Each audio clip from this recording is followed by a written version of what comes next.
Hello everybody, it's Mike with the 1974 GMC Motorhome.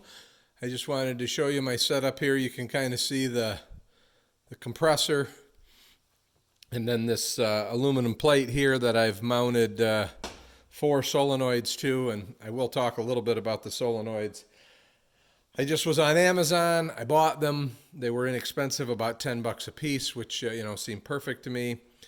And then one of the viewers asked me for the part number, and so I sent him the part number quick, and then I said, I wonder if there's any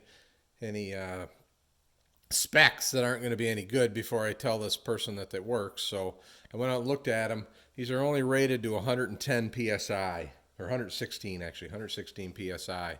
And what I read about is that they might have trouble opening, not that they won't seal the 110 psi, they might have trouble opening against greater than 110 or 116 psi. So I set one up yesterday. I said, that's $9. I'll play with it, and wanted to see if it leaked. What happened with it. And basically, I had one of them hooked up to this gauge, and it held 145 psi all night long, and it actuated at 145 psi. So I decided, you know what, I'm going to chance it. I'm going to use them. They were, like I said, pretty inexpensive and a nice package size. And so today I built up this piece of aluminum, mounted them all to the piece of aluminum, and I'm just going to show you what happens, or how this will work. So these two center ones are what put air to the bags, and that would be the blue line and the gray line to the bags. And today I just have them teed together with a gauge so you can kind of see what happens. So I'm going to energize this one here, and you'll see the gauge go up. Oops, wow, went up pretty quick. Took it all the way to the 140. So I'm gonna, now this would be a drain solenoid to let air out. So I'm gonna let some air out. I know yesterday it seemed like it let air out a little bit slower than that, but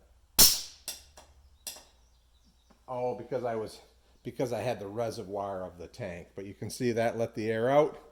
So let's grab the other fill one and hit it. Hopefully you can hear me okay. There we are. We're back at the 140. And then this is the other release for that side, or the lowering solenoid. And you can see that. So they all actuate with that pressure. And I'm going to fill it up with the 140 psi and let it sit with all of these, so I know before I install it in the coach that it doesn't leak. And we'll get that mounted, and so hopefully that's what that'll help some people out. And I'll keep you posted if anything happens with these oops, that was the wrong one. If anything happens with these solenoids and I have a problem. So there we are, just a little above 140 on the gauge. We'll let that sit and see how it goes. All right, everybody, have a great day.